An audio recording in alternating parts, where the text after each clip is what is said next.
Good morning and welcome to the Return Homestead. My name is Mike and my wife Marty and I homestead 50 acres in southeastern Kentucky. Today we're going to continue working on framing up the bathroom in our master suite of our 2001 Fleetwood mobile home. Come along with us as we figure out how to get the top of these walls connected with the ceiling.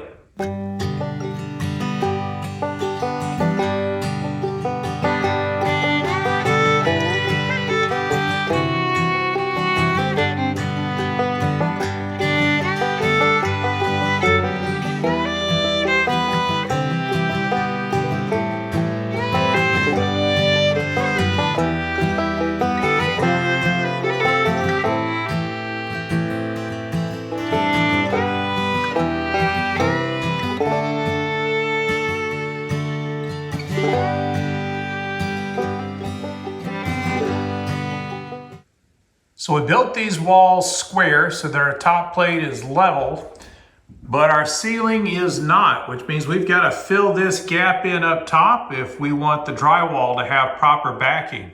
By far the most complicated section of build we have to do today is capping this wall. We've got to cover the entire span from one exterior wall to the other, and it's got this really flat angle on it. Cutting that flat angle with the small skill saw that I have available, or with the table saw even, is going to be a little bit complicated. Let me show you why. The most common cut to be making on a 2x4 while building a wall is simply to cut across the 2x4. And it's easy to see that the depth of the saw blade is sufficient to cut all the way through that 2x4. The problem arises when I need to cut a very shallow taper across the board, because the depth of the blade is certainly not sufficient. It's just a little over 2 inches, and that's not going to cut through 3.5 inches of wood. And that forces me to make cuts on two sides of a 2x4 in order to cut a sharp angle into it.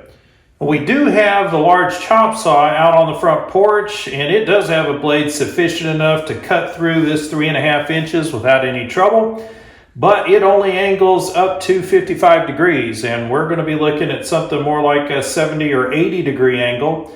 So we're going to have to come up with a different solution. So here's the problem. How do we taper this board so that it fits down snugly along the ceiling line and stays flat against the top plate of this wall? Now, if I was a framer or a general contractor, I'd have all the tools on hand to be able to measure that angle and set the angle on the board correctly to be able to cut it so that it would taper perfectly. And there'd be a whole series of magical math sets that you could do using a speed square to help you make sure you kept that angle accurate through all your cuts. But I am not a framer. So I've got to figure out how to use the tools that I have and the knowledge that I've gained to solve this little problem. And here's one solution I've come up with. So the first thing I do is slide a 2x4 in here until it actually makes contact with both the top plate and the ceiling. So I know that right here I've got 1.5 inches of distance, and that's going to be the full thickness of that 2x4. I can then measure back to see how far that 2x4 is from the exterior framing. Look at that, 14.5 inches there. So we know that we're going to be 14.5 inches back from the end of the board.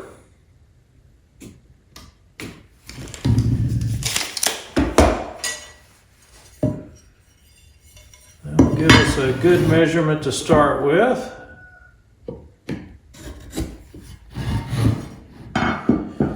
But it's actually the other surface that we want to cut straight across. So one way to do that is to again use your speed square, line it up with the line on the side of the board, and you just transfer that to the other side. And then continuing around,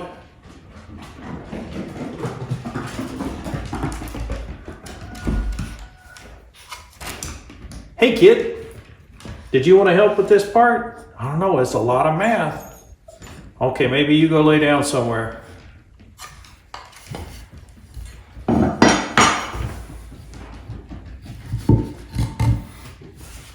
So we know that what we want to cut off is this section of board along this angle. Using another board as a straight edge, I can establish a line that starts at the corner of the 2x4 and tapers off all the way to that 14.5-inch mark. I can do the same thing on the other side of the board.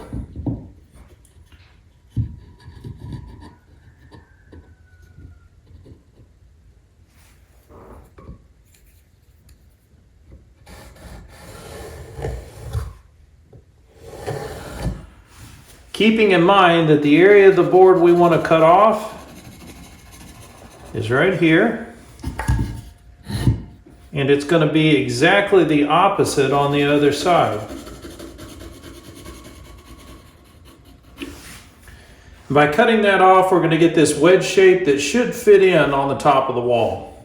I'm going to go give this a try on this piece of scrap just to make sure that this can be done easily. This is a little bit of an awkward cut because the blade's not going to cut all the way through the wood. You want to be careful to keep your guard back out of the way and also keep your fingers out of the way.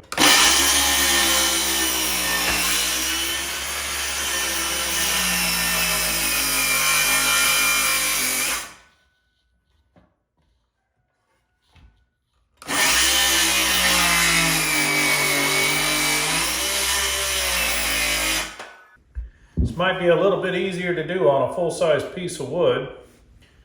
Let's see if I can come at it from the other angle.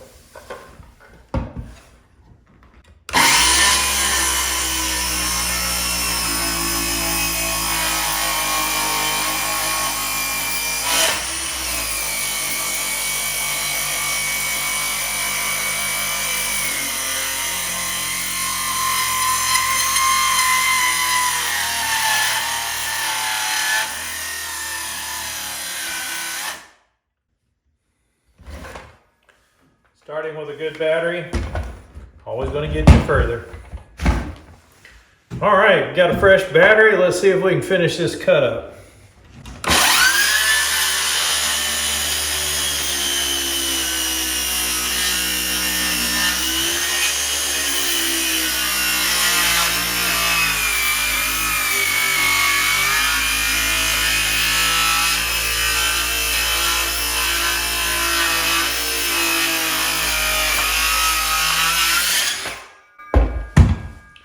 You want to make sure you follow all the way through. Remember, we're not able to cut through this board completely on a single pass. Now I've got to flip this over and make the cut from the other direction.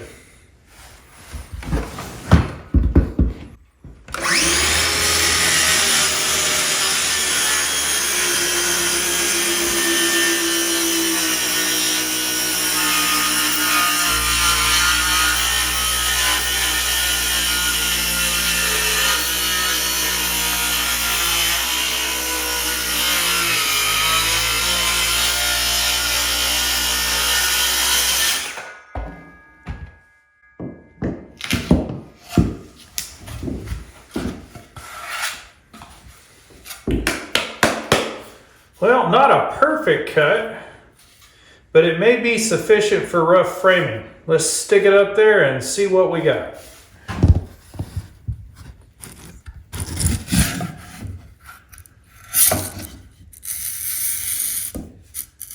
If we got the angle right, it should fit snugly right in between the ceiling and the exterior wall. Perfect. So that technique will work. Now it's just a matter of figuring out how to use that technique to fill in this entire section. So I got the bottom plate cut to length and then cut a top plate to the approximate length. I did have to taper the end of this top plate so that it had the right angle on it to be flush with the rest of the wall. And all we have to do now is measure for the cripple that needs to go in here. All right, this is going to get a little complicated from this point, so I wanted to take my time to explain what I'm doing and show you a little cheat that I've come up with. We've got 3 1/8 inches marked for this tiny little piece of cripple that we'll need to put in up top. But remember that top board is sitting at an angle from the bottom board. So our top plate and bottom plate are at different angles, and how are we going to cut this to match that angle? Well, I could certainly go and measure it, and then I could tilt this blade over to match that angle, or there's an easier solution. I've already cut that angle off of the bottom or the top plate. If I take this angle and place it underneath the board that I'm cutting, so that the board still touches the saw, but the wedge holds it at the angle that we want, then I should be able to measure over with the laser, give me that 1/16 of an inch that I need for the width of the blade, make this cut, and we'll have exactly the right angle cut on the edge of this board for it to fit inside there as the cripple between the top and bottom plate. Let's see if this works.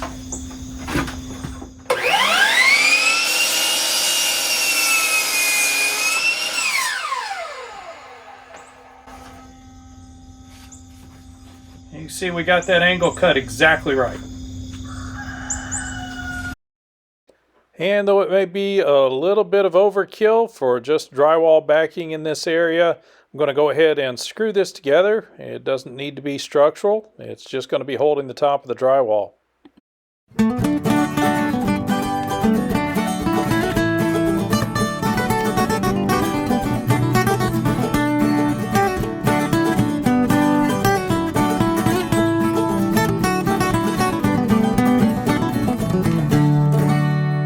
Well, I've been working on getting this little header put together, trying to measure the length of the cripples when I noticed that my angle did not match the angle of the roof line. We had talked before about how when they installed the wall here, they lifted the ceiling up significantly, and I didn't really have an appreciation for just how significant this divot in the ceiling is. But you can see the significant gap there now, and that's with the correct and proper angle, already cutting that top plate. So we've got a decision to make here. I think what I'm going to do is cut the cripples to build the wall that should be there and kind of ignore this gap up top. We'll let the drywall cover that up and just kind of fudge the fact that we have this great big divot in the ceiling right where the old wall used to be. I haven't talked a lot about what I'm doing here because it involves a lot of math, geometry, using the Pythagorean theorem to figure out the lengths of the bottom plate and the top plate, giving some idea of how long the cripples should be. But as you can see, I've had to make adjustments along the way because the angle of the ceiling does not match the expected angle based on the small piece that we built earlier. So more to come. This is definitely a work in progress. So in the end, I made the decision to go ahead and true up to the space. Since this ceiling is kicked up in the center compared to the rest of the ceiling in the room, we went ahead and built our frame to match that. And all I really did, I didn't recut this angle. As you can see, we've got a little bit of a gap here. Rather than recut that, I just cut the cripples to the right length and went ahead and stuck those in, got everything screwed together, and as you can see, it fits in relatively snug. It's given a little bit of lift on the ceiling. That's going to make sure this ceiling doesn't drop down. My main concern was that if I put drywall up and then that ceiling dropped down without any support underneath it, it would eventually crumble the edge of the drywall and we'd lose the top of the wall. So this seemed like the best solution. Now we just got to make sure it's plumb so we don't have a wall that kicks out at the top. And then we'll go ahead and screw this thing in place. I'm going to secure this in first because it's nice and tight, and even without a level I can see that's plumb. And then we'll work the other end. Huh. I didn't think about that, did I, hon? No, you're going through a lot of wood there. You Yeah, have to we've got tone it up. the header for the doorway here, and so we've got a lot of wood to go through. The nearest place I could get a screw in is here. Let's see what fun is like at that point.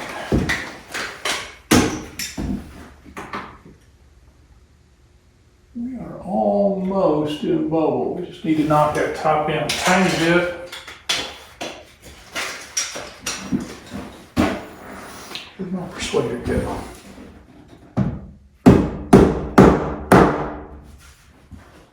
Try to do that without moving this. See if maybe I can knock the top in a little bit here.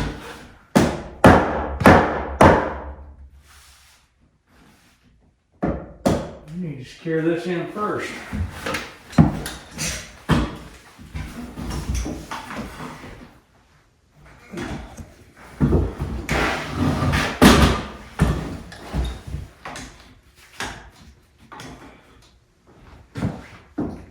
Well, it's in bubble, but only barely.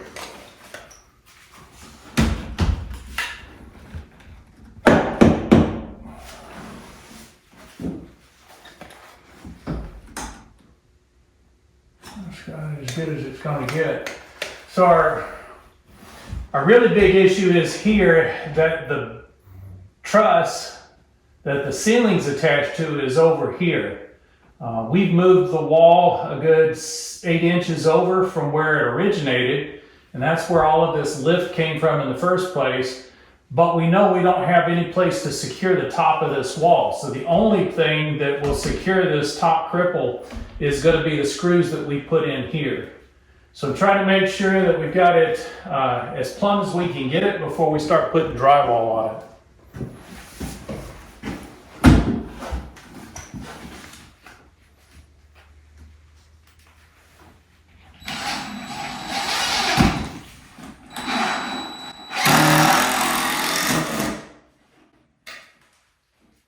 Did that lift up on me? I didn't see. I saw it jump. Yep. So if it does lift and you get a gap between the boards, just back the screw out a little bit. And when you put it back in, it'll snug right out. Get one more screw down there in the tail end to make sure it doesn't move.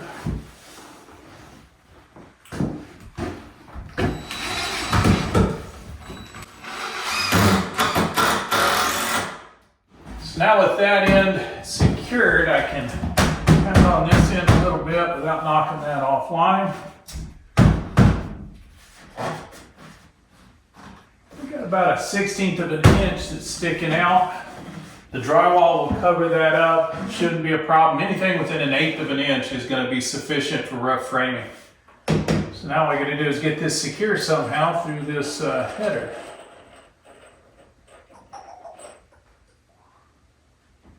Well, You're gonna have to toenail it. yeah, we're going to have to toenail it in through the header, huh?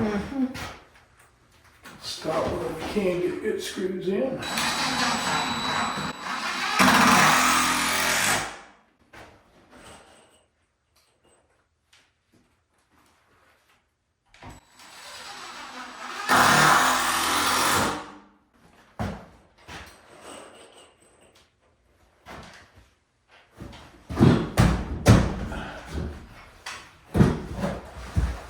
Do you need the mallet?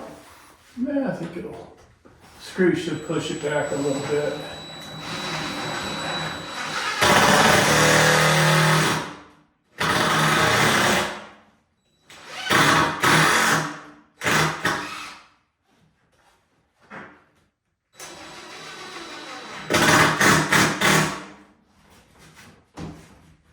It's not a good idea to bury your screws in the wood like this. If you ever have to remove them, you take a chance of tearing out on the wood. But this, again, it's rough framing. It's going to be behind drywall, so I'm not too concerned about that. Let's get one in from the other side. I think we're good on this wall.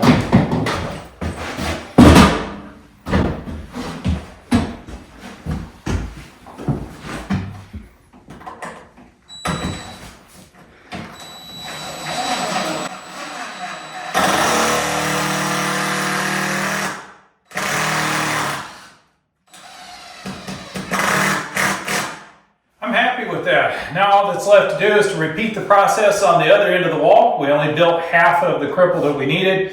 There's really no way to put the entire piece in here. It had to be built in sections. So now we'll get the other half done and this wall will be finished. We'll be ready to start pulling electrical. And finally, just like that, it's done. We've got these cripples in place on the tops of the walls. We did have to true everything up. We could not build exactly according to the angles that were calculated from the angle of the roof line. Everything has been jacked up by a previous wall that was put in and lifted the ceiling up. So we simply adjusted. We trued everything up, got everything filled in. Now this is not secured to the ceiling in any way. We've got a very firm wall. We have walls coming off of that wall in two different directions, so we've got good shear strength. This is a very solid piece of framing. Nothing's going to move around here, and when we get through with it, we put the drywall on. That's going to tie all of this together. It's going to make sure we don't have any wiggle on the top of the wall. All in all, pretty happy with the result here. I think this went very well today. We've still got one more wall to build here in the bathroom before we're finished and ready to start looking at electrical and putting up insulation and drywall. We do appreciate you joining us here on the Return Homestead today. If you haven't subscribed to the channel yet, please get in there and do so. And if you do us a favor, hit that like button while you're in there. That lets YouTube know you enjoyed the video. That makes sure it gets into the hands of other people who need to be encouraged to return to the land, return to labor, and return to life. We'll see you next time.